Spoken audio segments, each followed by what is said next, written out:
Setiap tanggal 22 Desember diperingati sebagai Hari Ibu. Adanya peringatan Hari Ibu ini menunjukkan betapa amat sangat mulianya seorang ibu.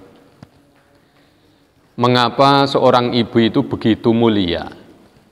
Ada beberapa hal, diantaranya yang pertama adalah ibu itu adalah sosok yang menjadi sebab adanya manusia, adanya kita di dunia. Karena ibulah yang mengandung, melahirkan, merawat, membesarkan kita. Dan perjuangan pengorbanan ibu untuk membesarkan kita, ini sungguh sangat luar biasa. Bahkan itu tidak bisa dibayar dengan apa-apa. Bagaimana dulu ketika mengandung, susah payahnya kayak apa.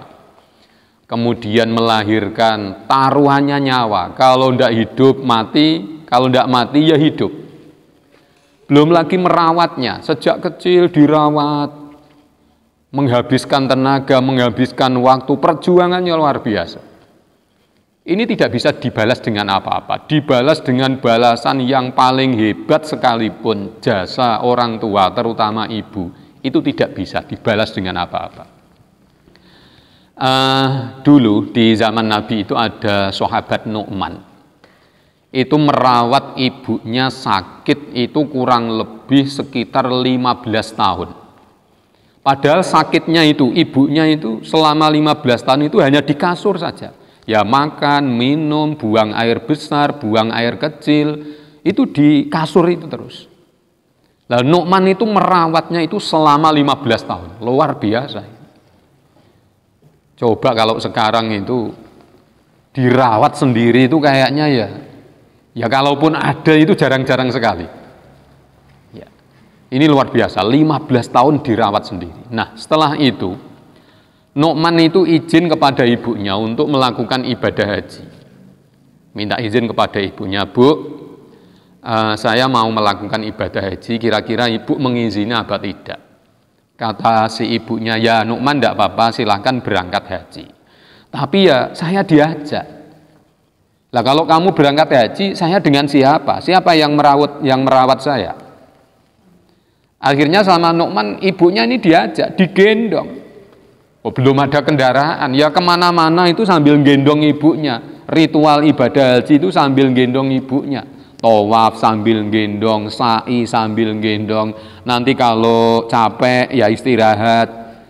Ya, capeknya hilang, gendong lagi, jalan lagi, lempar jumroh sambil gendong. Itu sampai punggungnya Nu'man itu lecet gara-gara gendong ibunya.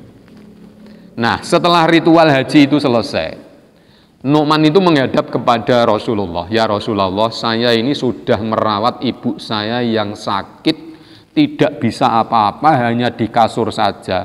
Itu lamanya 15 tahun.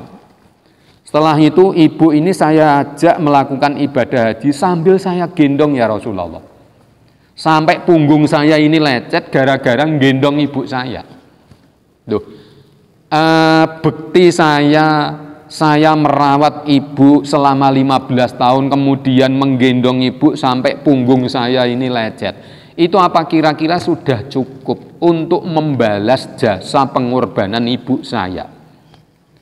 Apa kata Rasulullah? Ya Nu'man, apa yang kamu lakukan selama 15 tahun merawat ibumu yang sakit, kemudian ibumu kamu gendong untuk melakukan ibadah haji, itu belum ada apa-apanya.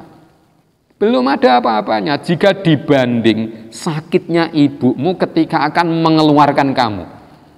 Itu baru akan mengeluarkan. Belum bagaimana merawatnya, belum bagaimana mencarikan biaya pendidikan, biaya macam-macam. Makanya jasa dan pengorbanan seorang ibu itu tidak bisa dibalas dengan balasan apapun. Lah kalau kita ini belum bisa membalas, kok malah justru menyakitkan ibu, menyakitkan orang tua, makanya ini termasuk golongannya dosa yang paling besar. Jadi itu alasannya ibu ini menjadi mulia, karena dengan ibulah kita bisa menjadi ada di dunia. Kemudian yang kedua, Kenapa ibu itu menjadi mulia? Karena ibu itu adalah al-madrasatul ula. Madrasah yang pertama, sekolah yang pertama bagi anak-anaknya. Artinya apa? Kalau sosok ibu ini punya karakter, perilaku, akhlak yang baik, maka anak-anaknya nanti akan menjadi anak-anak yang baik juga. Tapi kalau sosok ibu ini punya karakter, perilaku, akhlak yang tidak baik, maka anak-anaknya pun juga menjadi anak-anak yang tidak baik. Jadi ini seorang ibu sangat mewarnai kehidupan, terutama anak-anaknya. Baik tidaknya anak, itu berada di tangan ibu. Bahkan Sayyidina Umar bin Khattab itu pernah mengatakan begini, di balik suksesnya seseorang itu ada dua sosok wanita yang hebat. Satu ibunya, dua istrinya. Artinya apa? Kalau ada anak yang hebat, ada anak yang berhasil, ada anak yang cerdas, ada anak yang perilakunya baik, itu yang paling banyak mempengaruhi itu adalah sosok ibunya. Ibunya ini yang paling berpengaruh. Atau yang kedua, misalnya ada suami yang hebat, ya, suami yang berhasil, karena di balik itu ada sosok istri yang hebat. Jadi peran seorang wanita, peran seorang ibu itu sangat luar biasa. Bagi bapak atau bagi suami, menjadikan suami yang hebat, bagi anak menjadikan anak-anak yang hebat. Inilah yang menjadikan kenapa ibu ini menjadi mulia. Ya karena itu. Karena ibu itu adalah al-madrasatul ula. Madrasah yang pertama, sekolah yang pertama bagi anak-anaknya. Kemudian yang ketiga, ibu itu adalah tiang negara. Sebagaimana ada makalah yang mengatakan an-nisa'u imadul bilad. Idza saluhat saluhal bilad wa idza fasadat fasadal bilad. Jadi wanita itu adalah tiangnya negara. Ya, ketika wanita itu baik, maka baiklah negara itu. Tapi ketika wanita itu jelek, ketika wanita itu rusak, maka rusaklah negara itu. Jadi begini, negara itu terdiri dari komunitas yang kecil, yaitu keluarga. Dari keluarga itu nanti membentuk komunitas yang lebih besar, kampung, kemudian meningkat menjadi desa, desa ke kecamatan, terus ke atas jadi negara. Lah itu kuncinya di wanita, maksudnya kuncinya di wanita itu ya di keluarga. Artinya apa? Kalau keluarga itu baik, ya, setiap keluarga itu baik, maka satu kampung itu menjadi baik. Kalau tiap kampung itu baik, maka satu desa menjadi baik. Kalau tiap desa baik, maka satu kecamatan jadi baik. Naiknya satu kabupaten menjadi baik, satu provinsi menjadi baik, terus satu negara menjadi baik. Itu diawali dari komunitas yang kecil, yaitu keluarga. Lah baik tidaknya keluarga itu kuncinya berada di kaum wanita yang tidak lain adalah ibu. Makanya tadi saya sampaikan sebagaimana apa yang disampaikan oleh Sayyidina Umar, di balik kesuksesan seseorang ada dua sosok wanita yang hebat, yaitu ibu, yang kedua adalah istri.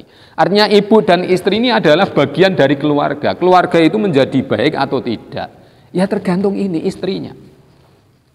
Makanya Nabi sendiri menyebut bahwa di antara tanda-tanda kebahagiaan orang itu antakuna zaujatuhu sholihah, manakala istrinya ini tampil menjadi sosok wanita sholihah. Ya ibu ini, kalau ibunya tampil menjadi wanita sholihah, ya suaminya maka menjadi suami yang baik, anak-anaknya pun menjadi anak-anak yang baik. Kalau semua keluarga bisa seperti itu, nanti jaminannya insya Allah negara itu menjadi negara yang baik. Tapi kalau komunitas keluarga ini sudah brengsek, keluarganya sudah tidak baik. Nah, tidak baiknya keluarga itu tentu karena diawali dari sosok ibu itu. Itu nanti naiknya ke kampung, ke desa, ya, sampai ke negara, negaranya menjadi rapuh. Makanya idza fasadat fasadal biladu, ketika wanitanya itu rusak, maka rusaklah negara itu. Demikian, semoga bermanfaat. Terima kasih.